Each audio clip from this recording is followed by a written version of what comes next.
A new survey finds that it's a classic. 1 in 8 bosses are reluctant to hire women who may become pregnant. Joining us on the KOGO News Live Line, expert on gender issues, Kelly Accetta. And isn't this illegal? It absolutely is illegal. But I do have some good news. It is going down and down and down. The frequency of this kind of bias in the workplace is actually on a movement downward, mainly because the dinosaur bosses of yesteryear thinking that once a woman has a child, somehow they are a burden to a company, are starting to retire out. What did the survey actually find? It found that 1 in 8 employers would be reluctant to hire a woman who could become pregnant, and 1 in 7 takes this into consideration as far as deciding for a promotion or any kind of advancement.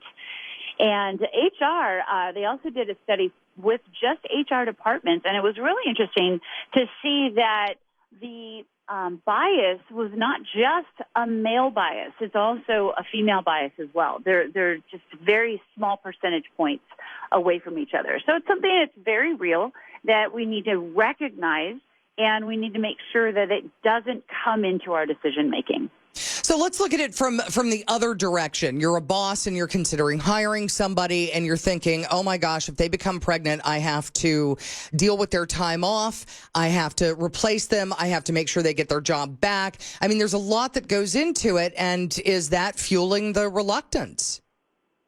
That's a fantastic question, and I really want all of your listeners, especially those of you that are company owners, to understand there is a lot of research out there that shows family-friendly companies, not just female-friendly family, all family-friendly companies really have a stronger retention rate, less turnover, and higher job satisfaction.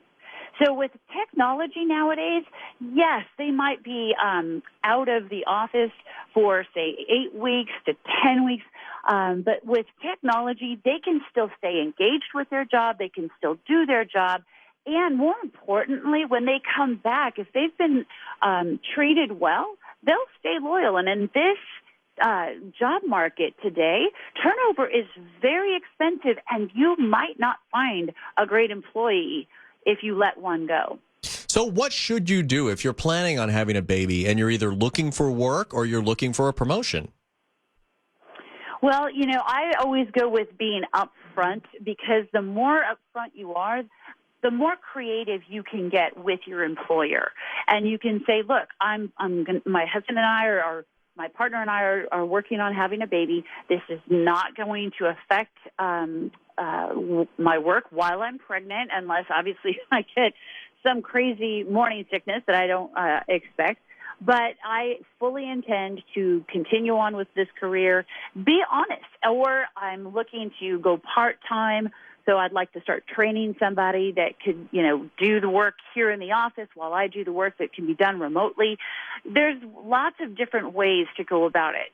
Now, when you're looking for a job, that's just up to you if you want to disclose that or not. Your employer cannot ask you.